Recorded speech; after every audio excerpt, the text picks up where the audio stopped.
Attends, tu parles de quel verset déjà là? Tu parles de quel verset 12. Fils de l'homme, prononce une complainte sur le roi de Tyr et tu lui diras. Oui. Tu lui diras. Ouais.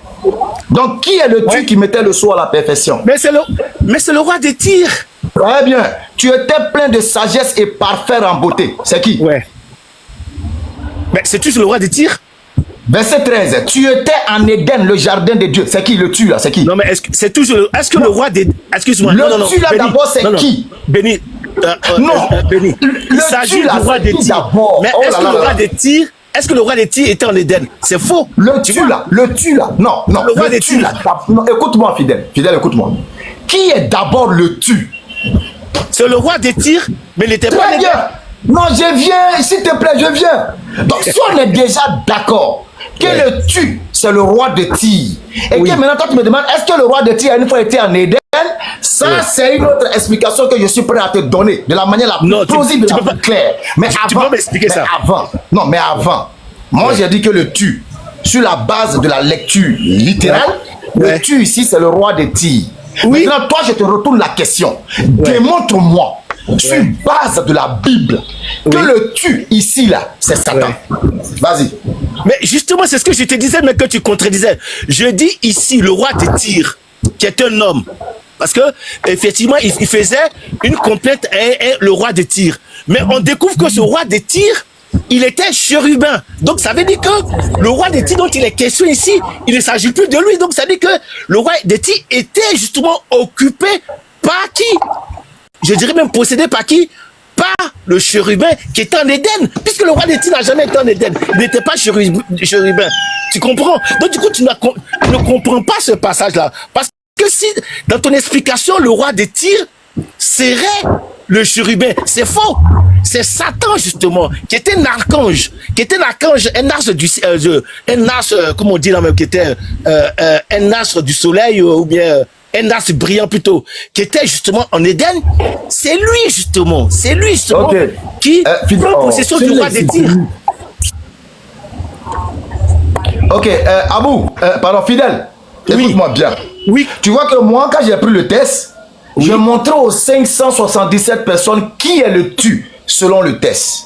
Moi, je te donne maintenant, je te donne la main. Montre à tout le monde ici, sur la base d'un test, que le Tyr là, c'est Satan. Je veux pas de... Comme ils ont mis Éden, donc Éden. Or, si on retourne dans l'histoire, tu pourras jamais trouver que Satan était en Éden. Tu peux pas. Donc, je répète encore ceci. Quand tu prendras la parole, il faut indiquer, dire à la face du monde, qui est le Tyr qui était en Éden sur la base d'un test biblique clair. Et puis, on va avancer. Tu as la parole encore. Ok. Tu vois, on commence par le roi de Tyr.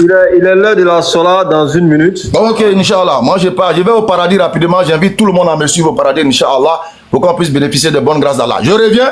Les autres là, allez-y chercher, hein. Allez-y bosser encore. Je reviens tout à l'heure, Inch'Allah. Moi, mais il n'est pas encore fini au Béni. Il n'est pas encore fini, attends. D'accord, donc on va continuer. Hein?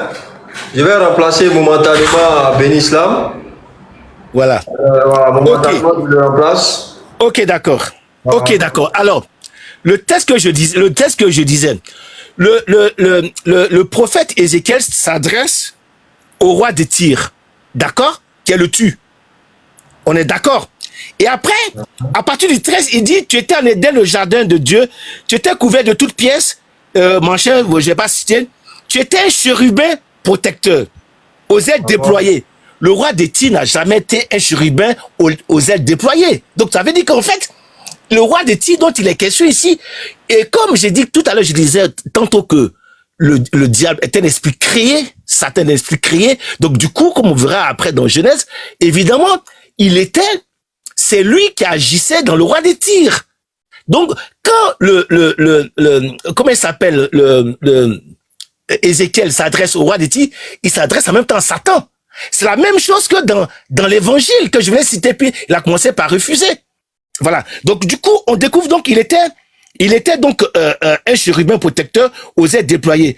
Et il lui dit, je t'avais placé et tu étais sur la sainte montagne de Dieu. Tu marchais au milieu des pierres étincelantes. Jamais le roi de Tyr n'a marché sur des choses. Tu étais intégré dans tes voies depuis le jour où tu fus créé jusqu'à celui où l'iniquité a été trouvée chez toi. Voilà. Donc, du coup, alors, dans le 17, ton cœur s'est levé à cause de ta beauté. Tu as corrompu ta sagesse par ton éclat. Je te jette par terre. Je te jette par terre.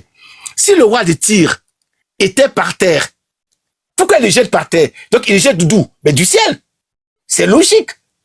Tu vois, je te livre en spectacle au roi. Tu vois, donc du coup, on découvre qu'ici, effectivement, celui qui est jeté par terre, mais c'est Satan. On va retrouver ça dans Apocalypse 12. Tu vois, on peut même prendre je peux prendre même Isaïe tout à l'heure 14, qu'il dit, il connaissait. On va marquer une petite pause parce que, en fait, ta façon de parler est intéressante. Mais moi, je vais me mettre vraiment bas la terre avec toi parce que je vais me comporter comme un élève vraiment de CP1 qui débarque dans une classe de terminale. Donc, je vais poser des questions toutes bêtes. On est d'accord? Ok, il n'y a pas de souci, je t'écoute. Très bien. Parce que je me rappelle que tout à l'heure, quand Béni était en train de te parler, quand il te demandait le tu c'est qui, tu disais le roi. Le tu c'est qui, tu disais le roi. Et arrivé au moment crucial, où si tu continuais à dire que le tu c'était le roi, tu allais te faire harakiri. Donc tu as dit non, le roi ici, c'est pas lui, parce qu'il n'a jamais été.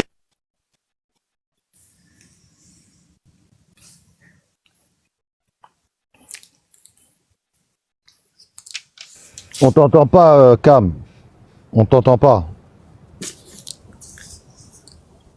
T'as reçu un appel, je crois, et depuis, on t'entend pas. Là, on t'entend pas toujours. Oh. Là, oui. Vas-y, rallume. Là, c'est bon là? C'est bon, Ostaz. Ok. Donc, je disais que...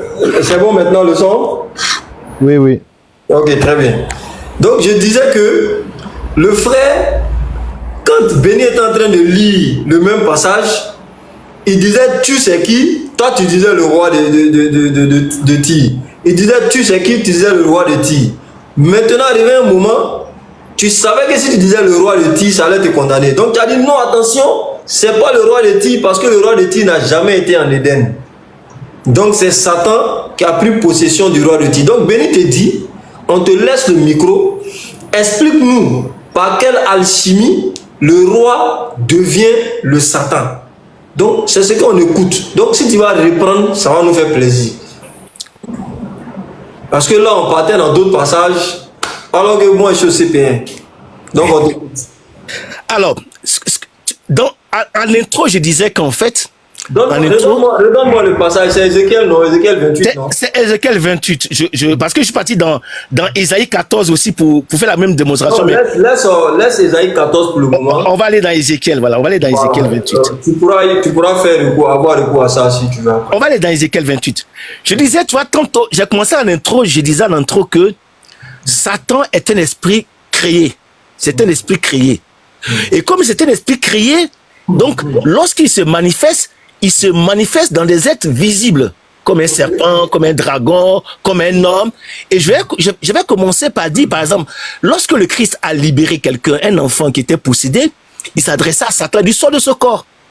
Tu vois, quand Satan est sorti du corps, l'enfant était libéré. Donc du coup, Satan, il prend toujours, il se manifeste toujours dans un corps visible, parce que c'est un esprit créé. Donc du coup, revenons dans la chose. Donc, j'ai dit en intro que, effectivement, quand tu prends Ézéchiel à partir du verset 13, 28, verset 13, on découvre qu'effectivement, ici, il s'agit de Satan parce que il dit, tu étais en Éden.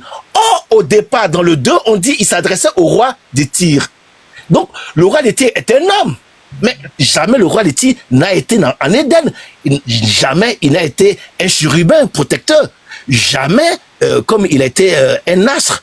Tu vois. Donc, du coup, on se rend compte que, effectivement, l'autre, il s'adressait pas seulement au roi, mais à travers le roi, il s'adressait à Satan qui s'est manifesté dans ce roi-là. Tu vois, c'est ça que j'essaie d'expliquer. Maintenant que tu as dit ça, ouais. Ça c'est toi ta déduction. Non, la parole est claire. Mais je viens, c'est toi ta déduction. On est d'accord, non? Non, je dis oui, c'est toi ta déduction. C'est ça, non? C'est une déduction. pas une déduction, c'est une compréhension du test. Ok, non, compréhension égale déduction. Parce que bon, si tu veux. C'est ce que toi tu comprends du texte, c'est ça, non? Si tu veux, oui. Oui, maintenant, d'accord. pour que nous tous, ça soit notre compréhension, là, il faut donner les preuves de ce que tous les passages précédents parlent effectivement du roi de Tyr et que toi-même tu l'as attesté et que subitement, parce qu'on donne des éléments dans le verset 13 que nous on peut expliquer, qu'on va expliquer, subitement ça devient Satan et non le roi de Tyr. Et les versets qui suivent. Ça c'est qui? Mais calme. Non, je viens. Parce que je t'ai dit, je vais poser des questions bêtes. Le verset 14, bon, dans toute la panoplie de ce passage, on s'adresse au roi de Tyr. Mais au verset 13, on s'adresse à Satan. Très bien. Et au verset 14, verset 15, ainsi de suite, on s'adresse à qui? Alors, on s'adresse à qui d'abord?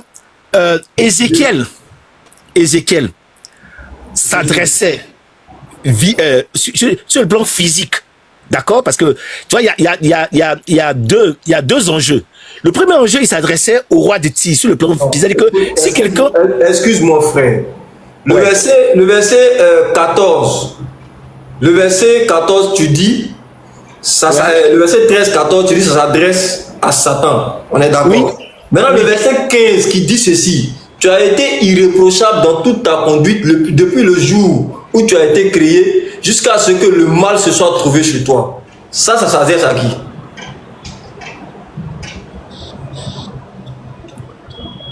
Silence radio. Attends. Non, il s'adresse toujours à Satan. Je reprends. Tu as été irréprochable dans toute ta conduite depuis le jour où tu as été créé jusqu'à ce que le mal se soit trouvé chez toi. Ça s'adresse à qui? Le roi ou bien Satan? Mais moi je dirais c'est toujours Satan puisque le 16 tu as vu que tu as dit moi je dirais. Non, le 16 le confirme. Non, mais le 16 le confirme. Lis le 16. Ok, je continue. Ouais. Ton commerce prospère t'a entraîné à la violence qui a rempli ton cœur. Alors tu as péché. Je t'ai mis au rang des profanes en te chassant de ma montagne et le chérubin protecteur t'a expulsé du milieu de ces pierres aux feux étincelants. Ça, c'est qui? Donc, tu vois?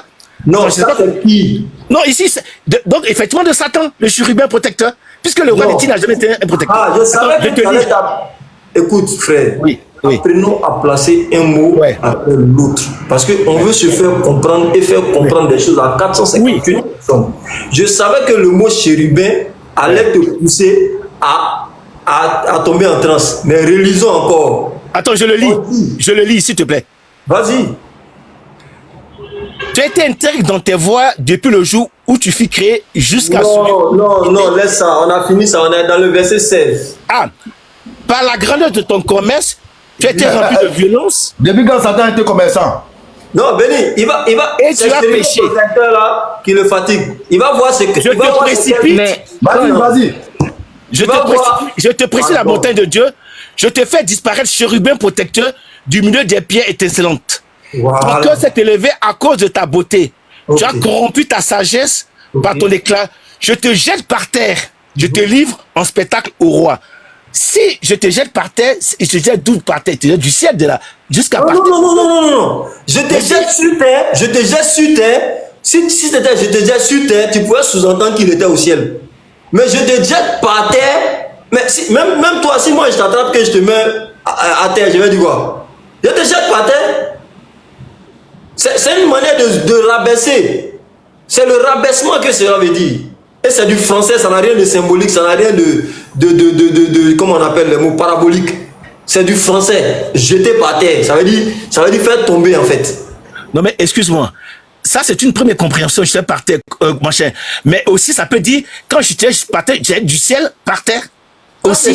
Ça dans le langage biblique même, c'est sur terre. Hein?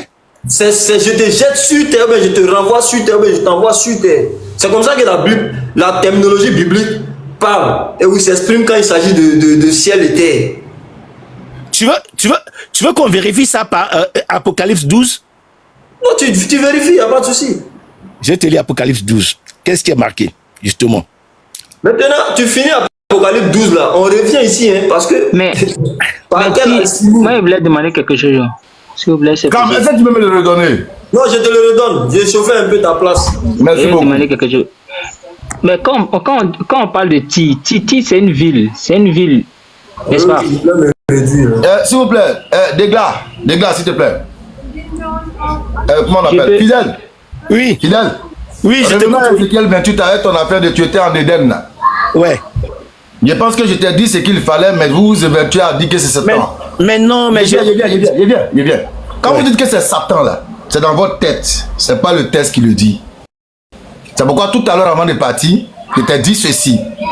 Nous cherchons l'identité de qui est le tu étais en Éden là, c'est qui?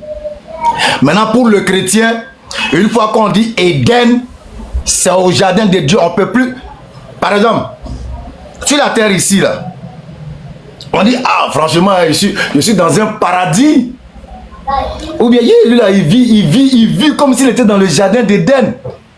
Il vit une vie paradisiaque.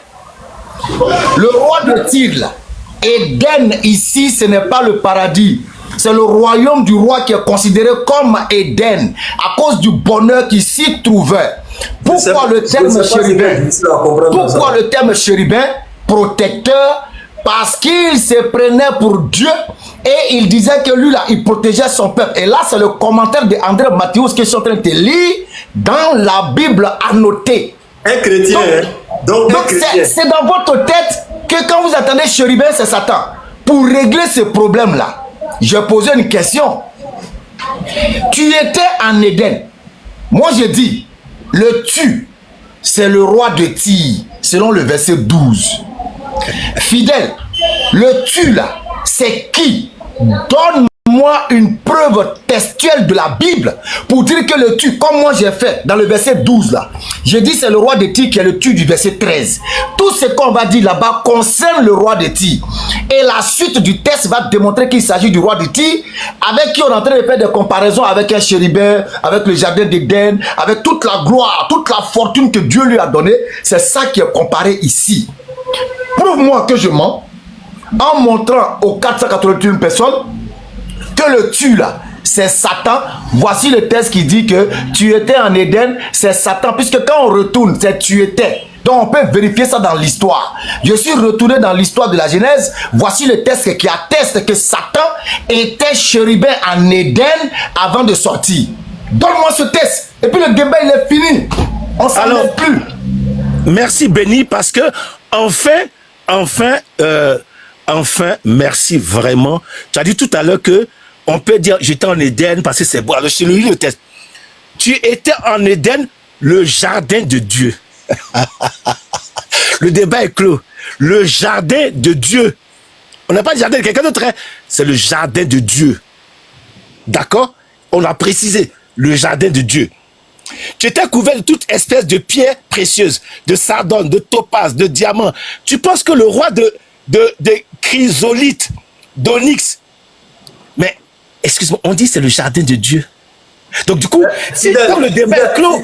Fidèle, je peux te poser une question? Ouais, pose la question. De la chute de qui il est question dans ce passage d'Ézéchiel 28? De la chute de qui il est question? Je comprends pas ta question. Excuse-moi. On est en train de parler de la chute de qui? Qui a chuté ce jour-là? Ézéchiel, en s'adressant au roi de Tyr, s'adresse à Satan. Je te pose la question. Donc celui qui a chuté, il s'agit de Satan qui a chuté. Oh, Satan. C'est-à-dire que... Non, ma question était à dessein.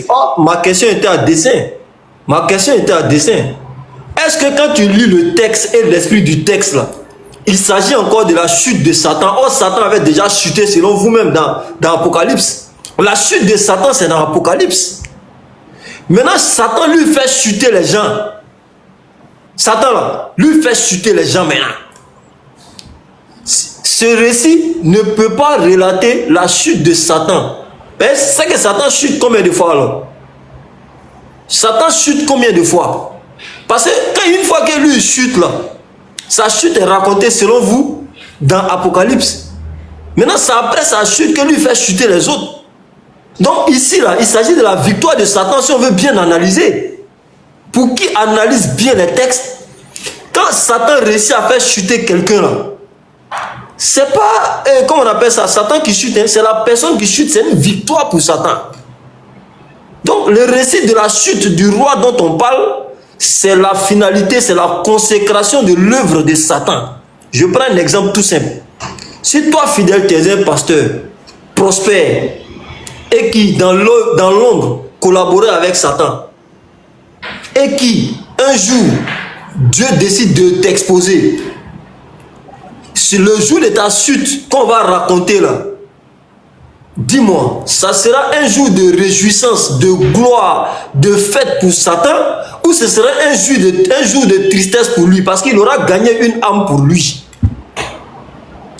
Donc le roi de Tyr ici là, il tombe définitivement dans le piège de Satan, sans possibilité de retour vers la repentance. C'est la victoire de Satan, c'est le trophée de Satan. Donc ça ne peut pas manifester la chute de Satan.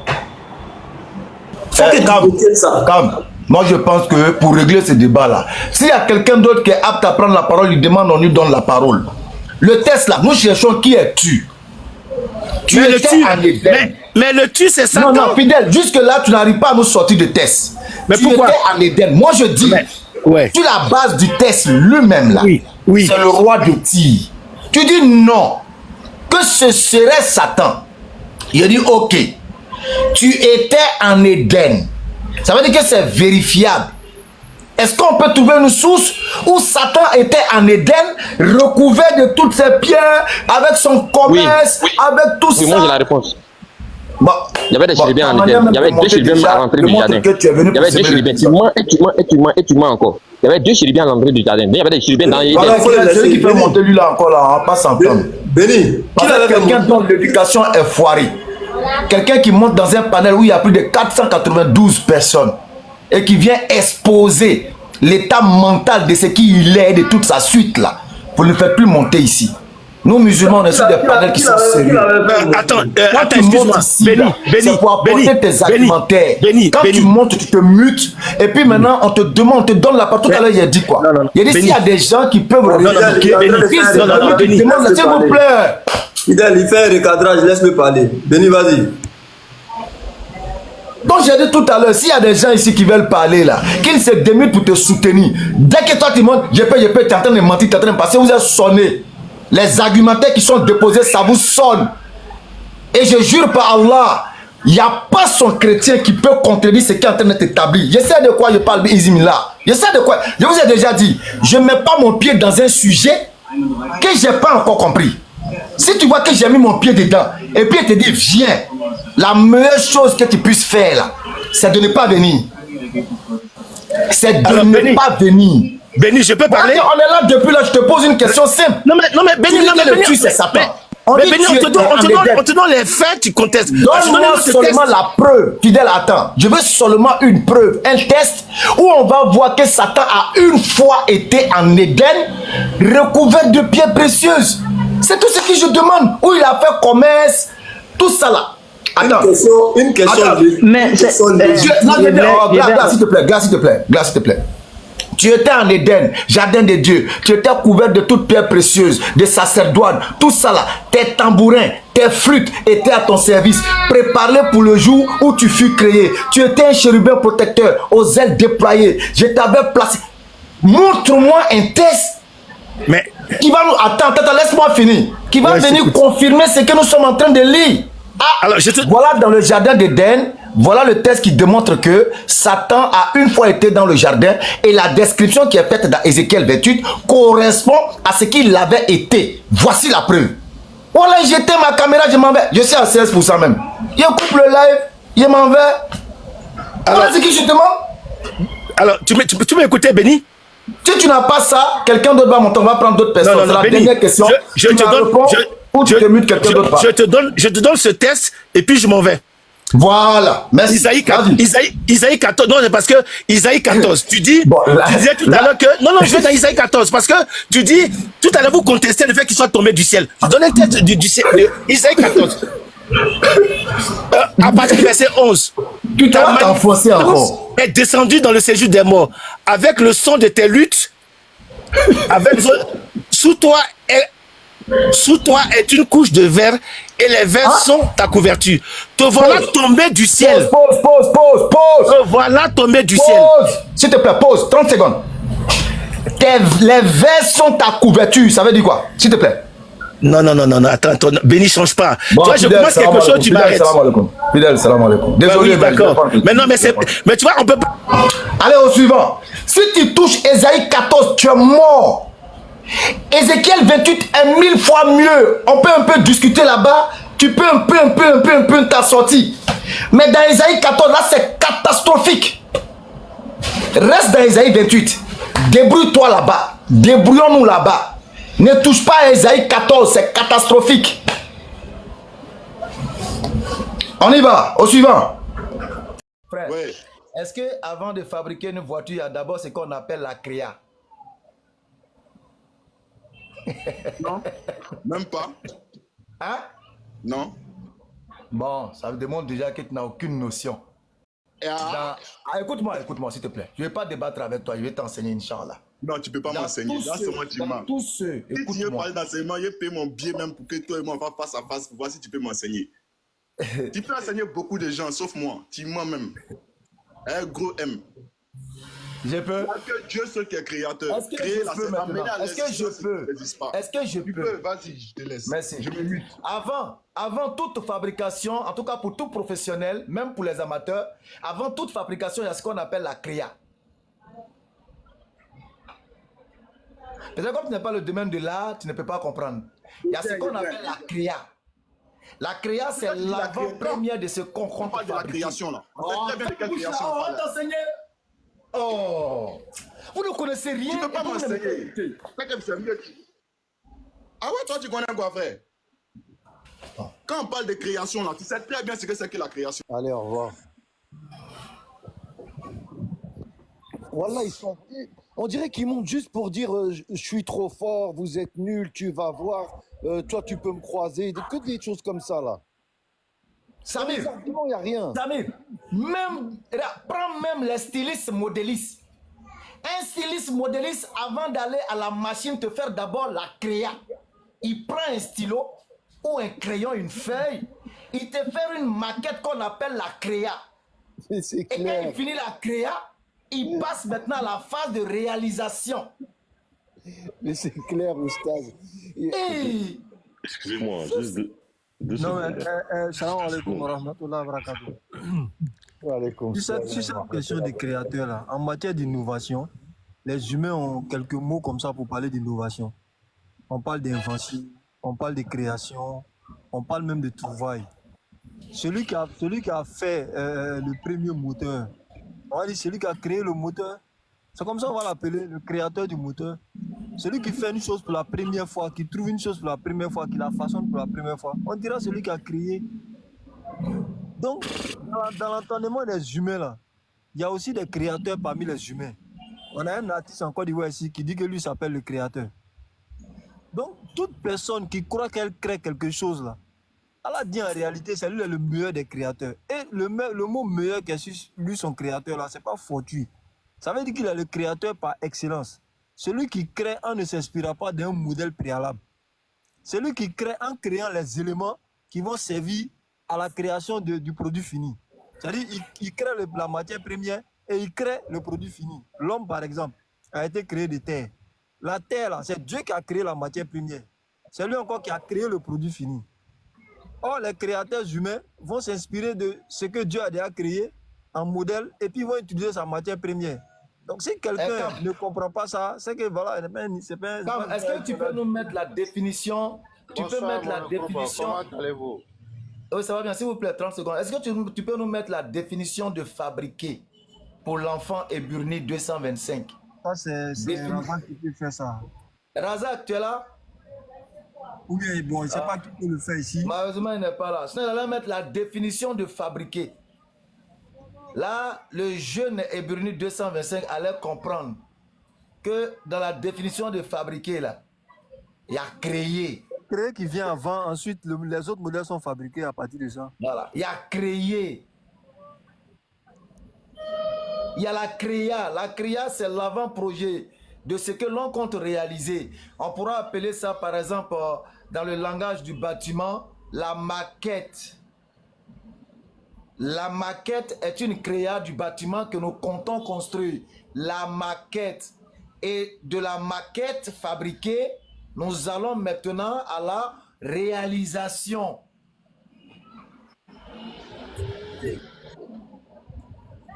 Donc, si toi tu n'as même pas la définition d'un mot et puis tu dis j'ai ri jusqu'en... En réalité, tu te fais souffrir d'un riz qui était un riz d'un ignorant qui ignore qu'il ignore. C'est pourquoi il rit.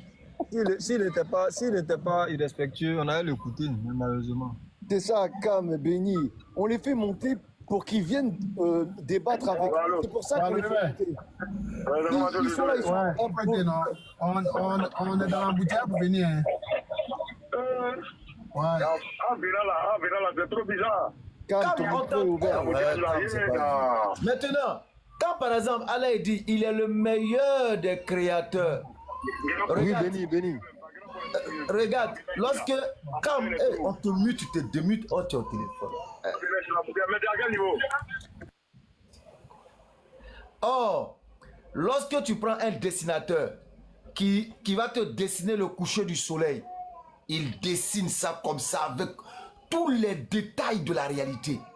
Et puis il s'en va, il accroche ça, les gens viennent dire waouh, mais c'est magnifique, mais il est fort, ce dessinateur. Mais en réalité, ce dessinateur n'est qu'un copiste. Il n'est qu'un copiste. Il n'a fait que copier le réel. Mais ce réel-là est l'œuvre de qui? C'est l'œuvre de celui qui a créé ce que le dessinateur vient de reproduire par une capacité qu'on va appeler la raison ou l'intelligence, qui les deux combinés sont des créatures du créateur. Donc, entre le cerveau qui est arrivé à reproduire une réalité avec tous les détails précis et celui qui a créé ce cerveau et ce tête-là, qui est le meilleur des créateurs?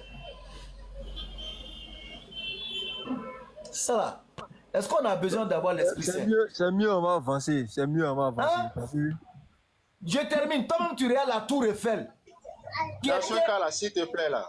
S'il te plaît. La tour Eiffel qui était un amas de fer, des tonnes de fer, avec une hauteur, je ne sais de combien.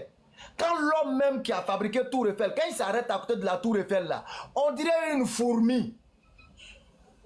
C'est-à-dire, lui-même, il a fabriqué tour Eiffel, mais quand il s'arrête là, il est minuscule comme ça. Ah, on dit 300 mètres de hauteur. Et puis lui-même, il ne fait même pas 15 mètres de hauteur. Lui-même, là, il ne fait pas 15 mètres. S'il est trop, il a 1,73 m. Mais il te produit des tonnes de fer de 300 mètres de hauteur. Mais qui lui a donné cette capacité, cette force, cette capacité de réfléchir, cette puissance de conception? Mais c'est celui qui l'a créé dans la perfection, qui l'a créé dans la forme la plus parfaite. Donc entre celui qui fabrique la tour Eiffel, 300 mètres de hauteur, avec pour une taille de 1,73 m, qui est le meilleur des créateurs? Nous ne sommes pas là dans le sens d'une comparaison en réalité. Nous sommes tout simplement en train de démontrer la grandeur de Dieu. Nous sommes en train de montrer sa grandeur. Enfin bref.